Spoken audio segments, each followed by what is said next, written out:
Hello guys, saat ini kita mau lanjutin ngobrol-ngobrol soal sistem reproduksi pada manusia, oke?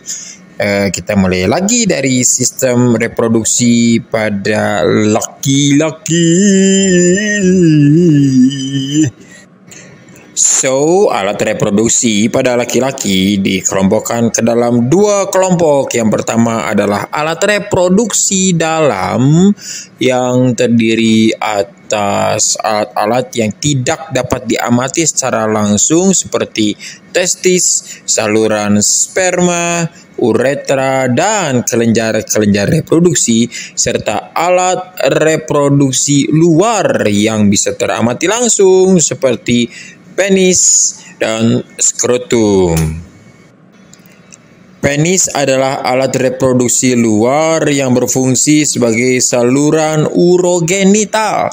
Urin artinya kencing, jadi saluran kencing, dan genital itu berarti bicara tentang sel kelamin. Berarti dalam hal ini tentu saja sperma, sel kelamin laki-laki atau hewan jantan disebut sperma. Nah, skrotum itu adalah alat reproduksi yang serupa kantong yang terlihat seperti lipatan-lipatan kulit untuk tempat disimpannya testis atau buah zakar.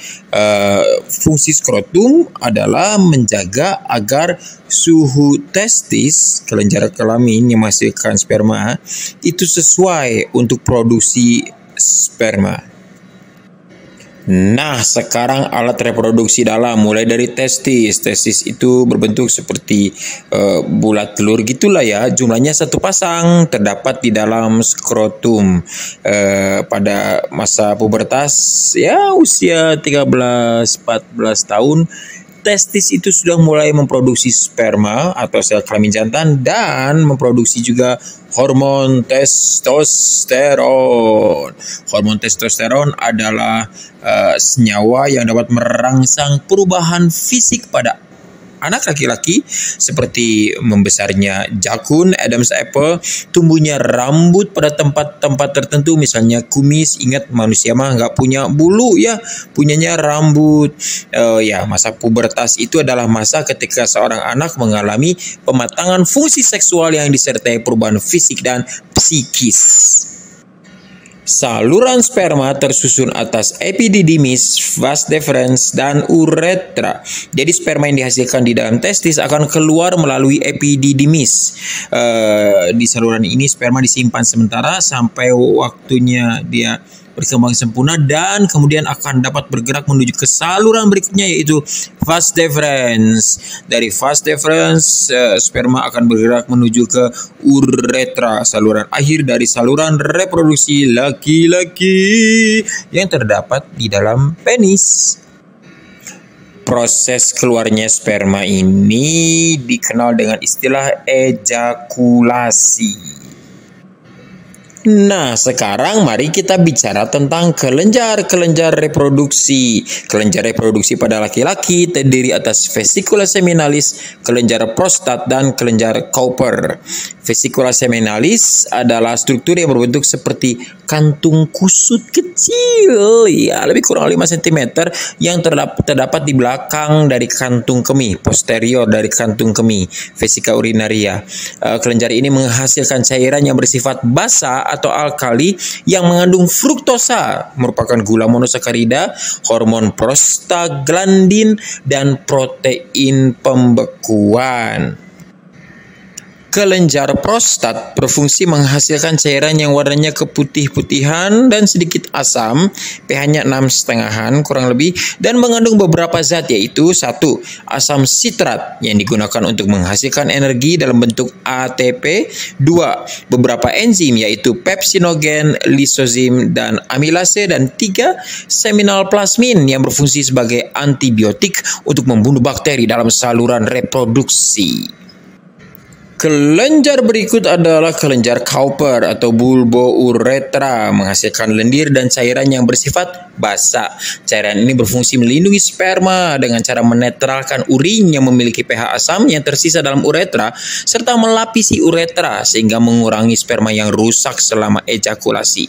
Sperma yang dihasilkan testis akan bercampur dan getah-getah yang dihasilkan oleh kelenjar-kelenjar reproduksi sehingga terbentuk suatu suspensi yang disebut semen atau semen, cairan mani. Semen inilah yang dikeluarkan melalui uretra. Umumnya volume semen yang dikeluarkan sebesar 2,5 sampai 5 ml dan dalam 1 ml semen terkandung 50 sampai 150 juta sperma. Sel sperma dari jutaan itu hanya satu yang bisa berhasil membuahi sel telur. Jadi kita semua berharga dan pemenang.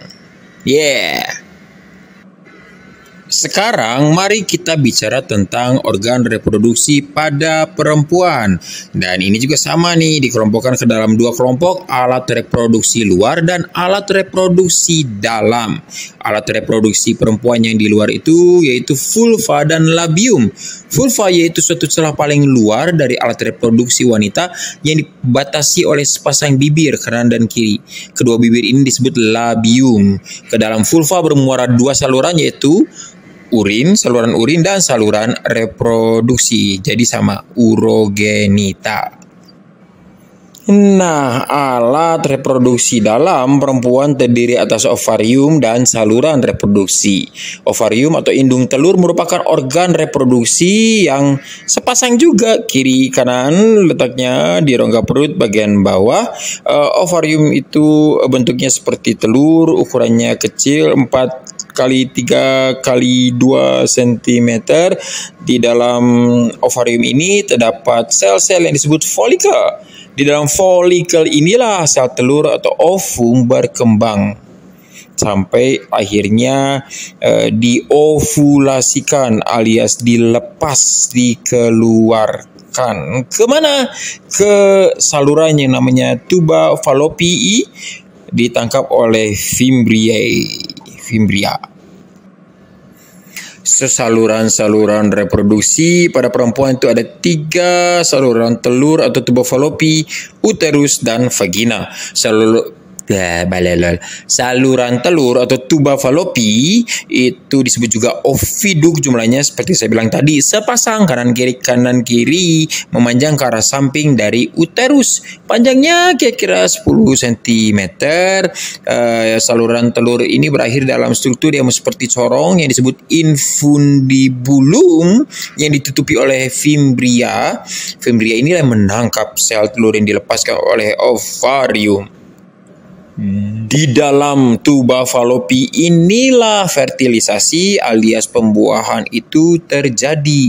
Sperma yang berhasil masuk sejauh itu kemudian masih terus akan berkompetisi, dan kemudian satu di antara sekian yang survive berhasil masuk akan berhasil membuahi satu sel telur, dan sel telur serta sperma ketika bersatu membentuk suatu struktur yang disebut zigot.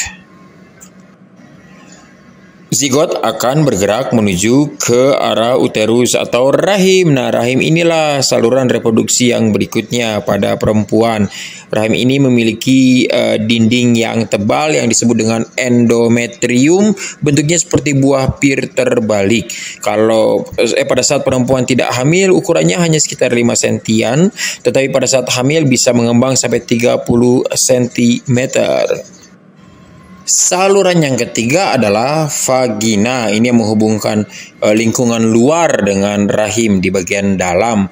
Fungsi vagina sebagai organ reproduksi, saluran untuk aliran darah menstruasi dari rahim ketika darah itu keluar, dan jalan lahir bayi pada saat dilahirkan secara normal.